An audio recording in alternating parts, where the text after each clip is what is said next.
না করো করো,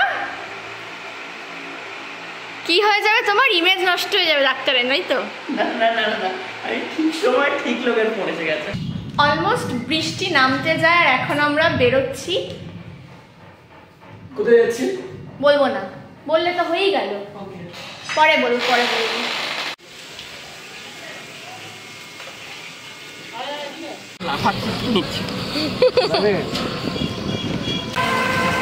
আমি বলছিলাম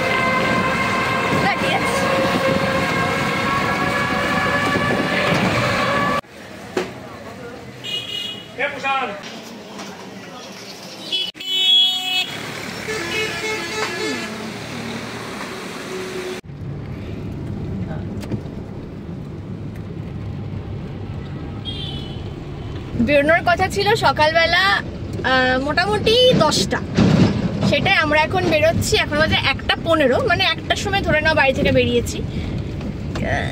বলবো না থাক, যদি না দেখা হয় যে কারণে যাচ্ছি এই বৃষ্টির জন্য, তাহলে তো বেকার হয়ে যাবে ব্লগটা করা। তো সেই জন্য এখনই রিভিল করছি না, দেখতে থাকো। বৃষ্টিটা এখনো ভালোই খেল দেখালো, আর এখনো পুরোপুরি ভাবে ক্লিয়ার হয়নি স্কাইটা, টাইম লাগবে। স্কাই আজকে আর ক্লিয়ার হচ্ছে না, কিন্তু বৃষ্টিটা আপাতত একটুখানি থেমেছে। আমরা যাব করছি, কিন্তু তারপর মনে পড়লো যে একটুখানি খেয়ে নিয়ে যাই, কারণ কি সকাল থেকে আমরা সবাই না খাওয়া, সবাই মানে আমি আর দিমুই আছি, তো একটুখানি খেয়ে নিই, তাই তো? তো কোথায় যাচ্ছি আমরা খেতে? আমরা যাচ্ছি সোনালী বাংলা বলে একটা রেস্টুরেন্ট আছে, আগে এখানে এসে খেয়েছিলাম, ভালো খাবার।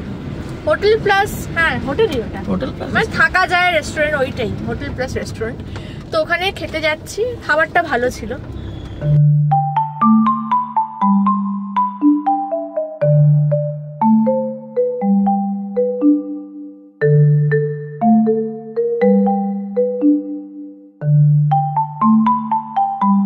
এই তো ফিশ ফিঙ্গার 8 পিস থাকবে, ওটা নিয়ে নিচ্ছি একটা। আর স্টিম রাইস নেবো।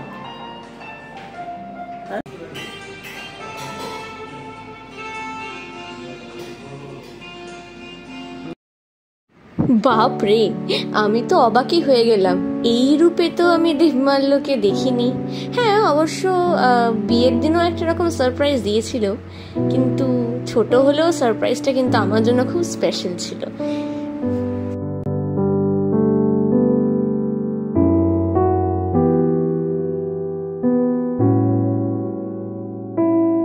তবে মাঝে সাঝে এরকম সারপ্রাইজ পেতে কার না ভালো লাগে। এরপর চলে এসেছিল আমাদের লাঞ্চে নিয়ে নিয়েছিলাম আমরা ফিশ ফিঙ্গার্স উইথ ফ্রেঞ্চ ফ্রাইজ, তার সাথে ছিল টার্টার সস। এছাড়াও আমরা নিয়ে নিয়েছিলাম লেমন রাইস, যেটা অসাধারণ খেতে ছিল। আর নর্মাল আমরা চিকেন নিয়েছিলাম, হোমমেড চিকেন যেরকম কুকড হয় সেরকম। যাই বলো, এই ফিশ ফ্রাইটা কিন্তু এখানের মাস্ট ট্রাই, দারুণ খেতে ছিল।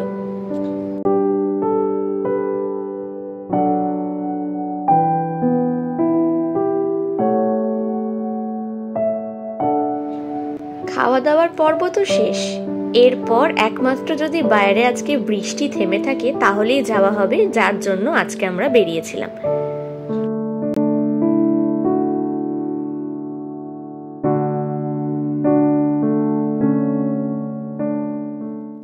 ফাইনালি যাওয়া হচ্ছে আপাতত। জানি না গিয়ে ছবি কিরকম আসবে, কারণ কি ভালো রকম মেঘটা কাটতে চাইনি এখনো। খাওয়া দাওয়া শেষ, এখন আমরা যাচ্ছি, রওনা দিয়েছি সবে। 28 মিনিট দেখাচ্ছে, এখন 25 মিনিট, হ্যাঁ 25 মিনিট দেখাচ্ছে। হয়তো অনেকেই গেস করে ফেলেছে কোথায়, যারা বহরমপুর বা মুর্শিদাবাদের আশেপাশে থাকো তারা তো বুঝতেই পেরে যাবে কোথায় যাচ্ছি। আর যারা থাকো না আর যারা যাওনি তাদের জন্য মোটামুটি যতটা দেখি কভার করতে পারি করব, বাকিটা আবার অন্য একদিন এসে পরে কভার করব, হয়তো এই ব্লগে দেখানো হবে না। সব কিছুই ডিপেন্ড করছে ওয়েদারের ওপর, আর কি টাইমে পৌঁছচ্ছে আর কিরকম সানলাইট রয়েছে। ঘুরতে যাওয়ার মতন তো মুর্শিদাবাদের এরকম অনেক জায়গায় আছে, যেমন হাজারদুয়ারি প্যালেস, মতিঝিল পার্ক, কাটরা মসজিদ, কিরিতেশ্বরী টেম্পল, কাঠগোলা গার্ডেন্স, তারপর ঘোষবাগ, হাউস অফ জগৎ শেঠ, ইমামবাড়া, এরপর আছে নাসিপুর প্যালেস, তারপর চার ভাঙা temple, Jahan Kosha cannon, tomb of Azimunnisa Begum, অনেকগুলোই জায়গা আছে। তবে আমরা আজকে কি কি জায়গায় যাওয়ার প্ল্যান করেছি আর কোথায় কোথায় ঘুরবো সে সমস্ত কিছুই এই ভিডিওতে শেয়ার করব, তো দেখতে থাকুন।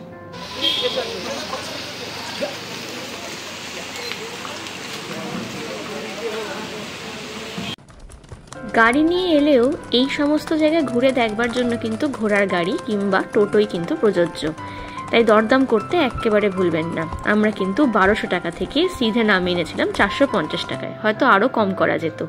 যাই হোক, এই বৃষ্টিতে আর কতই বা দরদাম করে ছোট হব।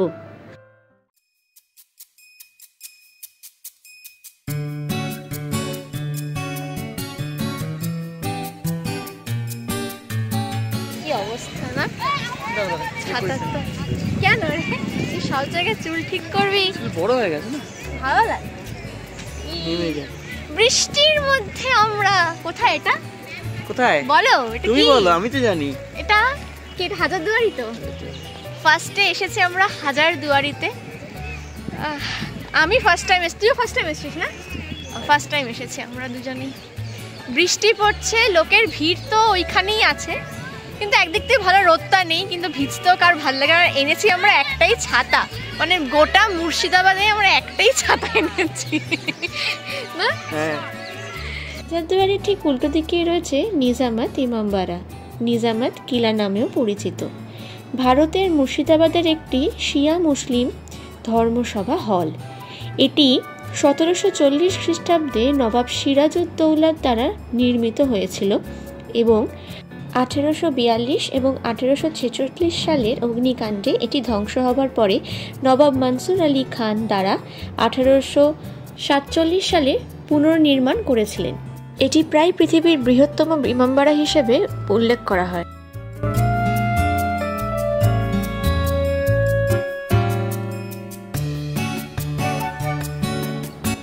হাজারদুয়ারি প্রাসাদ আগে বড় কোঠি নামে পরিচিত। ভারতের পশ্চিমবঙ্গ রাজ্যের মুর্শিদাবাদের কিলা নিজামাতের ক্যাম্পাসে ও গঙ্গা নদীর তীরে অবস্থিত। এটি 19বিংশ শতাব্দীতে বাংলা, বিহার ও উড়িষ্যার নবাব নাজিম হুমায়ুন জা 1824 থেকে 1838 শাসনামলে স্থপতি ডানকেন ম্যাকলয়েড দ্বারা নির্মিত হয়েছিল।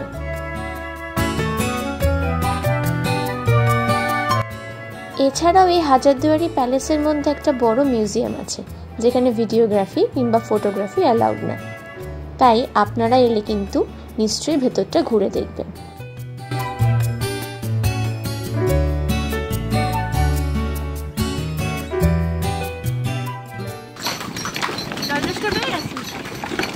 এইটুকু ঘুরে বন্ধ হয়ে গেল আমাদের, আমরাই লাস্ট দেখলাম। 4:30 সময় শেষ হয়ে যায়, 9টা থেকে 4:30। এবার আমরা যাচ্ছি কোথায় জানি না, গেলে বুঝতে পারবো। এরপরে দাদা আমরা কোথায় যাচ্ছি? কাঠগোলা। কাঠগোলা কাঠগোলা খোলা থাকবে ওটা? কটার দিকে খোলা সব? 7টা। হ্যাঁ খোলা থাকে, তাহলে কিছু বলা নেই। ঘোড়া নিয়ে কোথায় যাবি? থাকিস কোথায়?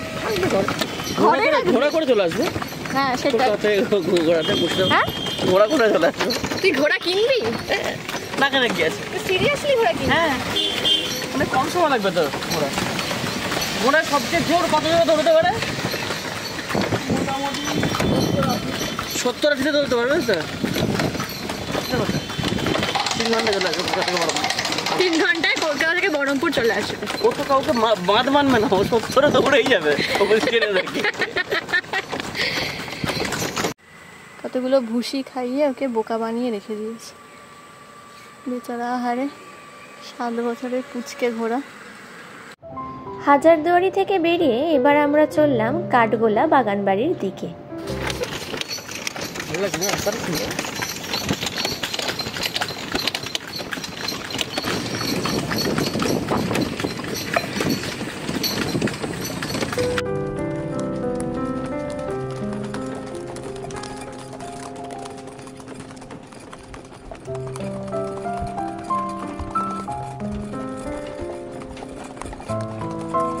এবার আমরা চলে এসেছি মুর্শিদাবাদের প্রথাগত ভ্রমণের একটি জনপ্রিয় আকর্ষণ কাঠগোলা প্রাসাদ এবং বাগানে।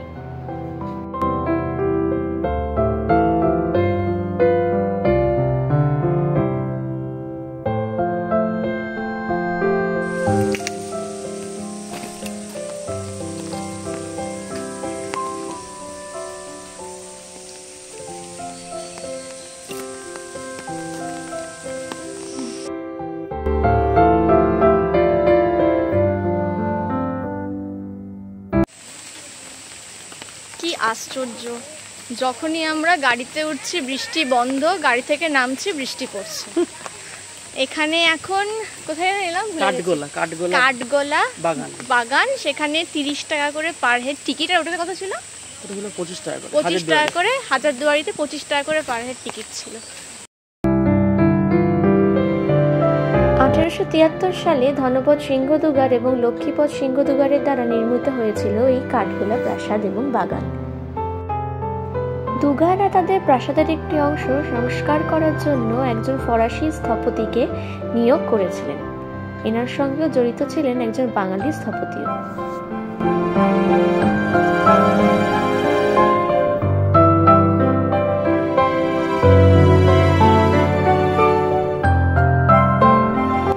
পরে আমরা জানতে পেরেছিলাম এই কাঠগোলা প্রাসাদের সুড়ঙ্গের সঙ্গে জগৎ শেঠের মিউজিয়ামের যে সুড়ঙ্গ আছে তার একটা কানেকশন আছে।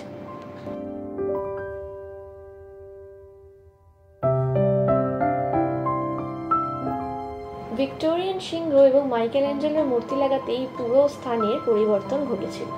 আদিনাথ মন্দির এখানে বিখ্যাত এবং এছাড়াও বেশ কিছু জৈন এবং হিন্দু মন্দিরও রয়েছে।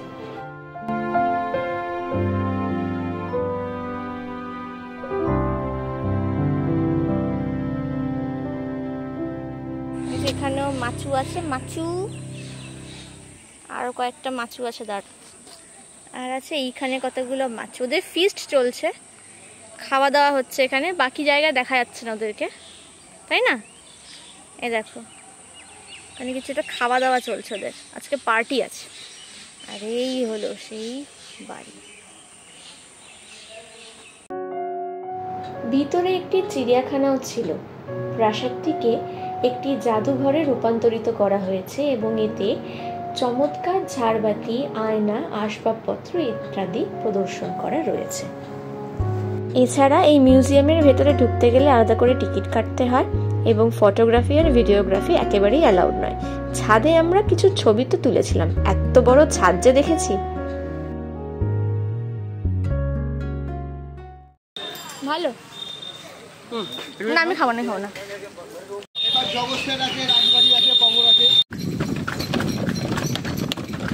রাজবাড়ি চলে এলাম ঐতিহাসিক জগৎ শেঠের প্রাসাদে, যেটা এখন মিউজিয়ামে পরিবর্তন করা হয়েছে। জগৎ শেঠের আসল নাম ছিল ফতেহ চাঁদ। বাংলার নবাবদের সময় জগৎ শেঠ ছিলেন বাংলার মুর্শিদাবাদের একজন ধনী বণিক, ব্যাংকার এবং মহাজন।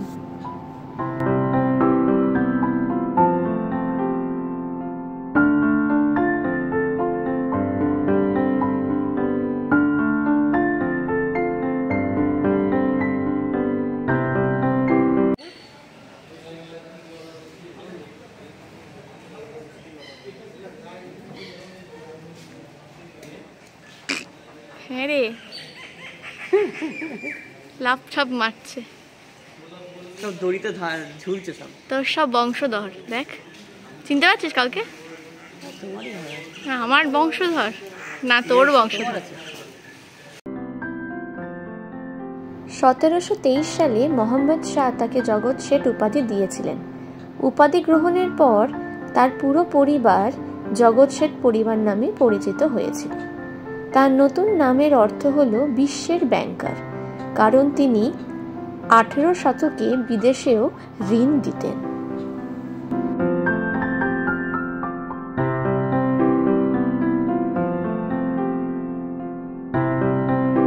এইসব জায়গার ইতিহাস জানতে হলে একজন গাইড বা প্রদর্শককে হায়ার করে নেওয়াটা সব থেকে জরুরি। ওখানে আমরাও করেছিলাম, তাই অনেক কিছু জানতে পেরেছিলাম।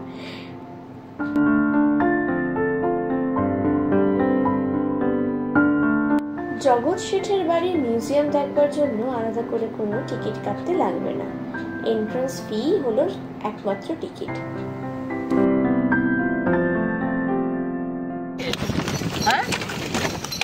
দেখাবেন না?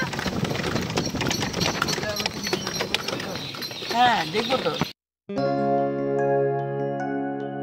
নসিপুরের রাজ পরিবারের রাজবাড়ি রাজা দেবী সিংহের নির্মিত পুরাতন প্রাসাদের পাশে অবস্থিত। বর্তমান প্রাসাদটি 1865 সালে রাজা কীর্তিচন্দ্র সিংহ বাহাদুর দ্বারা নির্মিত হয়েছিল।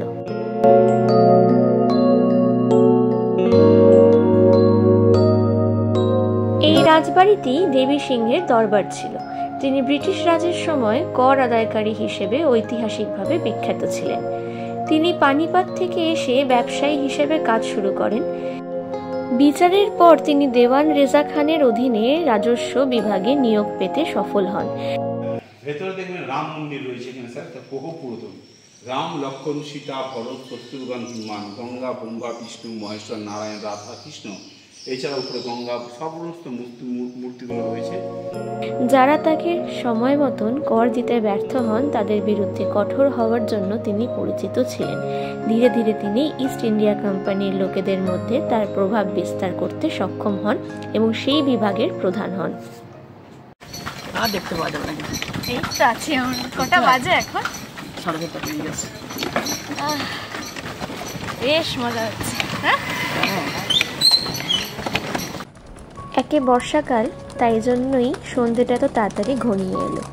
যেতে যেতে দেখতে পেলাম নমক হারাম দেওরি। নমক হারাম দেওরি, ট্রেটার্স গেট, জাফরগঞ্জ দেওরি বা জুফারগঞ্জ প্রাসাদ নামে পরিচিত ছিল মীর জাফরের প্রাসাদ। নমক হারাম দেওরি বলতে মীর জাফরের স্থান এবং প্রাসাদের দিকে যাওয়ার প্রধান ফটক উভয়কেই বোঝায়। এরপর শেষমেশ চলে এলাম মীর জাফরের পরিবারের ঐতিহাসিক 1100 কবরস্থানে।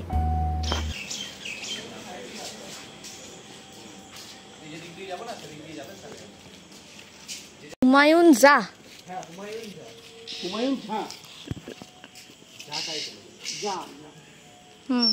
দ্বিতীয় কবরটা হুমায়ুন জার বাবা, নাম হচ্ছে ওয়ালাজা। 3 নম্বর কবরটা হুমায়ুন জার কাকা, নাম আলিজা। ওয়ালাজা আলিজা 2 ভাইয়ের কবর। হাজারদুয়ারির ভেতরে যখন যাবেন এসব নবাবদের ছবিগুলো দেখতে পাবেন। এই যে একটা সাদা বাড়ি দেখেছেন? ওটা ইমাম বাড়ি। হ্যাঁ, ইনি বানিয়েছিলেন, নাম হচ্ছে ফেরাদুল জা। প্রথম যে কবরটা আপনাদেরকে দেখালাম হুমায়ুন জা, তার ছেলের কবর এটা, ফেরাদুল জা নাম আছে। এই রাস্তাটা মনে হয় গোল করে ঘুরছে নাকি? কারণ এটা দিয়ে আমরা আসিনি তখন। হ্যাঁ, ওইটা দিয়ে গেছি।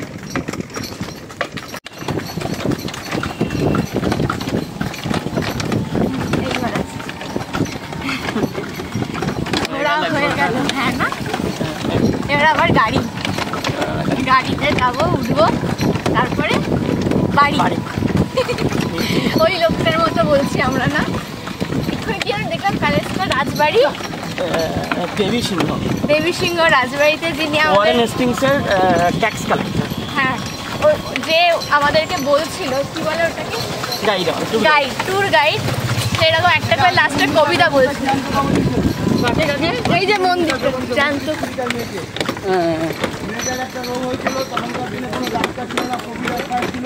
হ্যাঁ, চলে এসেছি গাড়িতে ফাইনালি। ভালোই লাগছে গাড়িতে ফিরে এসে। আজকে অবশ্য ঠান্ডা ঠান্ডা ছিল, মাথায় একটু একটু বৃষ্টি আবার শুরু হয়েছে, পড়ছে, তাই তো? কেমন ঘুরলি? দারুণ ঘুরিয়েছে, ভালো লেগেছে। আশা করি আপনাদেরও সবার ব্লগ দেখতে ভালো লাগবে। তো ব্লগটাকে লাইক, শেয়ার, সাবস্ক্রাইব করে দিও। চ্যানেলটাকে লাইক, শেয়ার এন্ড সাবস্ক্রাইব করে দিও, আর ব্লগটাকে শেয়ার করে দিও। দেখা হচ্ছে নেক্সট ভিডিওতে। Till then, take care, good night, bye bye. In 300 meters, turn right to stay on Astabal Road. আস্তে আস্তে আস্তে, চলো চলো চলো চলো চলো চলো চলো চলো চলো চলো চলো, ইয়েস, চলো চলো চলো।